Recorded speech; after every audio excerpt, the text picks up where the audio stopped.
नमस्कार प्रिय दर्शकों, एस्ट्रो ज्ञान विद कुमार के इस चैनल में आपका पुनः स्वागत है। पिछले अंक में आपने शनि के मीन राशि के गोचर के विषय में एक विशेष बात जानी, क्योंकि वहाँ पे षडग्रही योग बन रहे थे, उसका क्या प्रभाव हो सकता है और आपको उसके दुष्प्रभावों से कैसे बचना चाहिए, उसके विषय में मैंने बात किया। परंतु जो गोचर शनि का मीन राशि में बनने जा रहा है अगले 2.5 वर्षों के लिए, उसके विषय में मेष से लेकर मीन पर्यंत क्या इसका फलाफल होने वाला है, वह मैं आपके समक्ष लेकर प्रस्तुत हुआ हूं। तो चलिए शुरू करते हैं मेष राशि से। मेष राशि की हम बात कर लें तो मीन राशि में जो शनि देव का गोचर हो रहा है वह मेष राशि के द्वादश स्थान में हो रहा है। एकादशेश और दशमेश शनिदेव मेष राशि वालों या मेष लग्न वालों के लिए या द्वादश में गोचर कर रहे हैं। ऐसी स्थिति में आपके मित्रों के साथ आपके संबंध खराब हो सकते हैं। आपकी चलती साढ़े साथी है, आपको इस गोचर में बहुत सारे चैलेंजेस आ सकते हैं। एक बात ध्यान रखना है कि षडग्रही योग मीन राशि में बन रहे हैं, जो कि आपके राशि से द्वादश स्थान में है। तो आपको 18 मई तक विशेष रूप से सावधानी रखना चाहिए। ऐसा हो सकता है कि आपका कहीं चालान कट जाए, ऐसा भी हो सकता है कि आप किसी केस मुकदमे इत्यादि में फंस जाएं। मैं आपको डराना नहीं चाहता हूं, लेकिन जिनकी दशाएं सही नहीं चल रही हैं और जो मारक दशा इत्यादि से मेष राशि वाले गोचर कर रहे हैं, उनको जेल यात्रा भी हो सकती है। तो ऐसे स्थिति में उन्हें विशेष सावधान रहना चाहिए और देवादिदेव महादेव की उपासना उन्हें करनी चाहिए। बात कर लेंगे वृषभ राशि के विषय में। तो वृषभ राशि वालों के लिए एकादश स्थान में शनिदेव गोचर करने जा रहे हैं अगले 2.5 वर्षों के लिए, और षडग्रही योग भी उनका एकादश स्थान में ही बन रहा है। एकादश स्थान में ग्रहों का होना अत्यंत शुभ माना जाता है, या आपके बहुत सारे मनोकामनाओं को पूर्ण करने वाला होगा। हाँ, एक स्थिति जरूर है कि तृतीय दृष्टि शनि की आपकी राशि पर पड़ रही है, तो थोड़ा बल लगाकर, थोड़ा मेहनत करने पर आपको सफलता प्राप्त होगी। आप इस ओर अगर ध्यान देंगे तो आप देखेंगे आने वाला समय आपके लिए सुखप्रद रहने वाला है। बात कर लेंगे मिथुन राशि के लिए। तो मिथुन राशि की वाले जातकों के लिए अष्टमेश और नवमेश के स्वामी होकर दशम स्थान से गोचर कर रहे हैं। आप देखेंगे कि मिथुन राशि वाले जो हैं वो कुछ नया करना जीवन में चाहेंगे, नए कोर्स इत्यादि में एडमिशन ले सकते हैं, नया कुछ सीखने की उनकी इच्छा हो सकती है और नया व्यवसाय में भी वो अग्रसर होने का प्रयास कर सकते हैं। परंतु मिथुन राशि वालों के लिए एक सावधानी अवश्य रखनी चाहिए, क्योंकि यह अष्टम स्थान के भी स्वामी होकर दशम में जा रहे हैं, तो इन्हें बहुत संघर्ष के बाद ही सफलता मिलती दिख रही है। तो इन्हें शनि के मंत्रों का जप करना चाहिए, ताकि इनका भाग्येश बली रहे और शनि का यह गोचर इनके लिए शुभ हो जाए। कर्क राशि की बात करें तो कर्क राशि वालों के लिए सप्तमेश और अष्टमेश होकर के नवम स्थान से ये गोचर करने जा रहे हैं। चूँकि सप्तमेश नवम से संबंध बना रहे हैं, तो आपके वैवाहिक जीवन में बहुत अच्छी स्थिति बन रही है।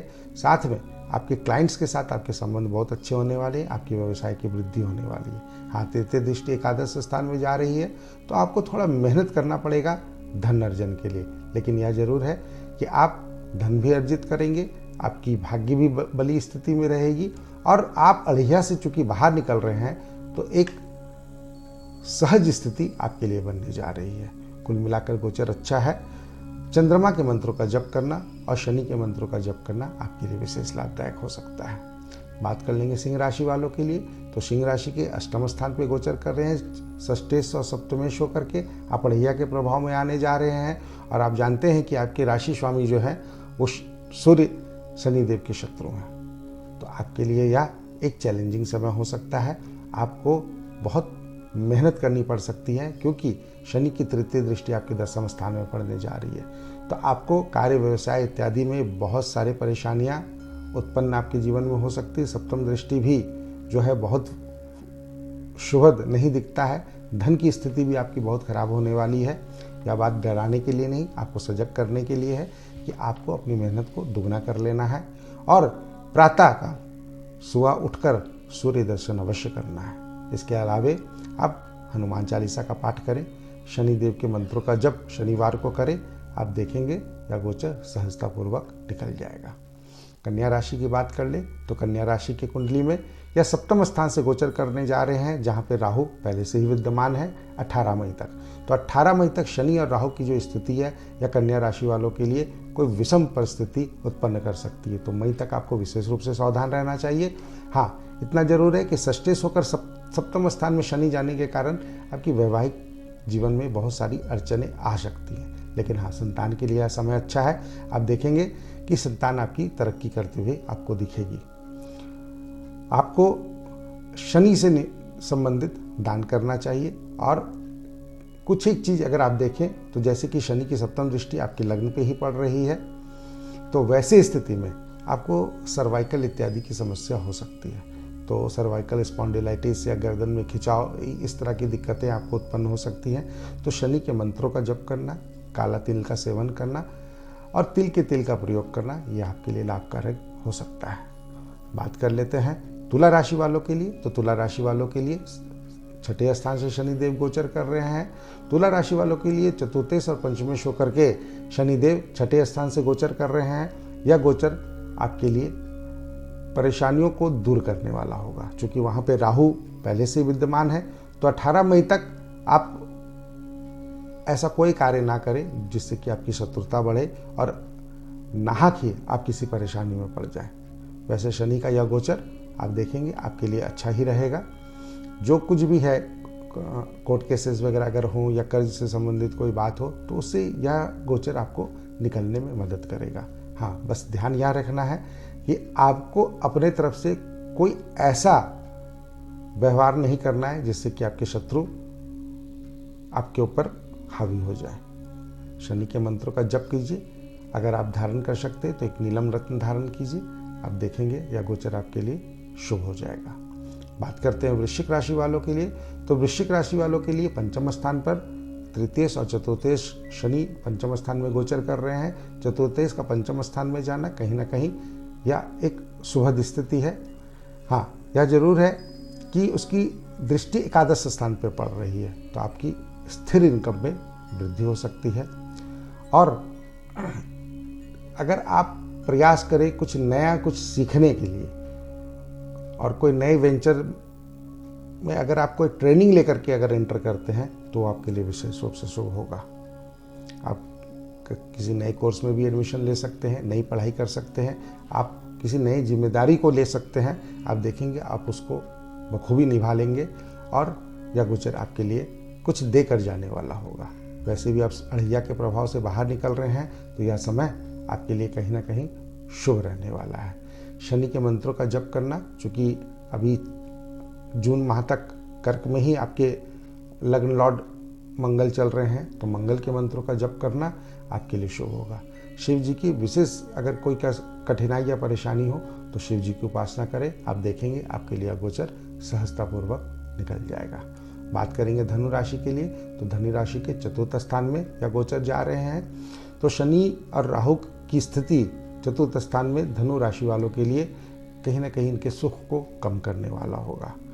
तो आपको बहुत अधिक मेहनत करनी पड़ सकती है। घर में आपको किसी न किसी प्रकार का तनाव, दिक्कत इत्यादि यह हो सकता है। हाँ, भाई बहनों, आपकी जो सिबलिंग्स हैं उनके साथ आपको समस्या हो सकती है।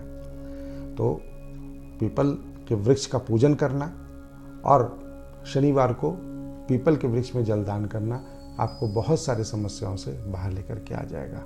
आप देखेंगे सप्तम दृष्टि दशम स्थान पे पड़ रही है और तृतीय दृष्टि छठे स्थान पे पड़ रही है। तो ऐसी स्थिति में शत्रुओं की भी वृद्धि होगी और कार्य व्यवसाय में भी नुकसान की स्थिति को दर्शाता है। तो आप अड़िया के प्रभाव में भी आ रहे हैं, तो धनु राशि वालों को थोड़ा सावधान रहते हुए शनि के मंत्रों का जप, पीपल वृक्ष की पूजा उपासना अवश्य करनी चाहिए। ऐसा करने पर शनि का गोचर शुभ फलदायी आपके लिए हो जाएगा। बात कर लेते हैं मकर राशि वालों के लिए। तो मकर राशि वाले के लिए खुशखबरी यह है कि वह सभी मकर राशि वाले अब साढ़े साथी से बाहर आ रहे हैं और शनि की जो गोचर है वो तृतीय स्थान से होने जा रही है। तो तृतीय स्थान का गोचर जो है हर तरीके से सपोर्ट, मदद और आपके बल को बढ़ाने वाला होगा। आप देखेंगे सफलताएं धीरे धीरे अब आपकी ओर आनी शुरू हो जाएंगी। अगर आप कोई नया कार्य करना चाहते हैं तो आप बिल्कुल बल लगाकर उस कार्य को करें, आपको निश्चित सफलता प्राप्त होगी। मकर राशि वालों के लिए अगर हम एक बात विशेष रूप से कहें तो आपके लग्न के ही स्वामी हैं शनि, और आपके धन स्थान के भी स्वामी बनते हैं। तो शनि कहीं ना कहीं आपके लिए बहुत फेवरेबल भी है, तो उनका शुभ गोचर होना यह आपको बहुत तरीके से शुभ फलदायी होगा। हाँ, एक समस्या उत्पन्न हो सकती है, चूँकि तृतीय दृष्टि पंचम स्थान पर पड़ रही है शनि की, तो आपको मति भ्रम की कभी कभी समस्या हो सकती है। वैसे स्थिति में अगर लगे कि आप किसी डिसीजन को नहीं ले पा रहे हैं तो आपको विद्वानजनों के साथ संपर्क करना चाहिए, उनसे सलाह लेकर ही कार्य को आगे करना चाहिए। वैसे यह सफलता देने वाला समय है, आप चाहेंगे तो कंपटीशन वगैरह जरूर क्लियर कर सकते हैं, यह एक श्रेष्ठ समय है। शनि के मंत्रों का जप करना, शिव जी की उपासना करना, महामृत्युंजय का जप करना आपको विशेष सफलता प्रदान करेगा। बात कर लेते हैं कुंभ राशि वालों के लिए। तो कुंभ राशि वालों के लिए या उत्तरती साढ़े साथी है, उनके द्वितीय स्थान से शनिदेव गोचर कर रहे हैं। पारिवारिक स्थिति कठिन दिखती है, परिवार में विवाद, परिवार में विच्छेद और पारिवारिक जीवन में कठिनाई आना, यह सब द्वितीय स्थान का शनि दर्शाता है, क्योंकि राहुदेव वहाँ से पहले ही विराजमान है और मंगल की स्थिति भी कोई बहुत श्रेष्ठ नहीं है। तो कुंभ राशि वालों के लिए यह गोचर बहुत शुभ नहीं दिखता है। आपको अतिरिक्त मेहनत करनी पड़ सकती है सफलता के लिए। हाँ, जिनके दशा गोचर इत्यादि सही चल रहे हैं, मैं उनके विषय में बात नहीं कर रहा हूँ, लेकिन जिनकी थोड़ी भी ग्रह स्थिति में कमी है तो उन्हें ये सारी परेशानियाँ झेलनी पड़ सकती हैं। आपका अगर नया वैवाहिक संबंध बना है तो वहाँ पर भी यह शनि दिक्कत उत्पन्न कर सकता है, तो आपको सावधान रहना चाहिए। शनि के मंत्रों का जप अवश्य करना चाहिए, ऐसा करने पर यह गोचर आपको शुभ फल दे सकता है।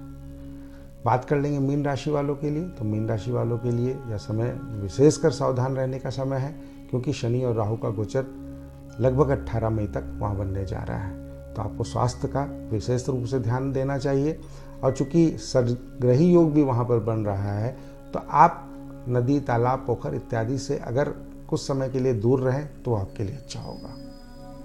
आप कोई भी एडवेंचरस काम करने में अभी इंटरेस्ट ना दिखाएं तो आपके लिए ठीक है, आप थोड़ा सा दूर रहें और सामान्य रूप से इस समय को पार करें।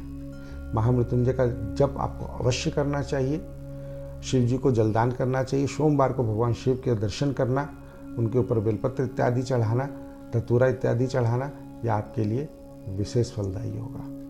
शनि का गोचर आपको साढ़े साथी में ही आप हैं, और साढ़े साथी के साथ षडग्रही योग बनना थोड़ा कष्टकारक दिखता है। तो जो उपाय मैंने बताया है उन उपायों को आपको करना चाहिए। हाँ, विशेषकर सभी राशियों वालों के लिए एक विशेष उपाय मैं यह आपको बताऊंगा कि आप सभी हनुमान चालीसा का पाठ अवश्य क्या करें। आप देखेंगे ऐसा करने पर आपकी बुद्धि भी निर्मल रहेगी, आपको बल भी प्राप्त होगा और आपकी रक्षा भी होगी। तो शनि के दोषों से अगर आपको बचना है तो महामृत्युंजय मंत्र का जप और हनुमान चालीसा का पाठ, ऐसा आप करेंगे तो आपको निश्चित लाभ होगा। एक बात मैं यहाँ विशेष रूप से घोषणा करना चाहता हूँ कि वैसे लोग जो अफोर्ड नहीं कर सकते हैं किसी भी प्रकार की फी इत्यादि, और वो किसी तरह का मार्गदर्शन चाहते हैं, तो वह शनिवार और इतवार को रात्रि 8 से 10 के बीच मुझसे संपर्क कर सकते हैं। लेकिन यह सुविधा उन्हीं लोगों के लिए है जो सही में आर्थिक रूप से लाचार हैं और किसी तरह का फी अफोर्ड नहीं कर सकते हैं। तो मैं उन्हें निःशुल्क यह सुविधा दूंगा, अपनी तरफ से जितना हो सकेगा अवश्य आपको गाइड करूंगा। तो आप मेरे दिए गए नंबर पर व्हाट्सएप द्वारा संपर्क कर सकते हैं, डायरेक्ट फ़ोन ना किया करें, आप व्हाट्सएप करें, अपनी डेट ऑफ बर्थ इत्यादि लिखें और बताएं आपको क्या समस्या है। आपको मैं व्हाट्सएप पे ही बता दूंगा कि किस समय मैं आपसे संपर्क करूंगा, उस समय आप तैयार रहें। मैं फ़ोन द्वारा आपको सारी जानकारियाँ या आपकी जो भी क्वेरीज होंगी मैं उसका जवाब दूंगा। तो चलिए मिलते हैं दर्शकों अगले अंक में। नमस्कार।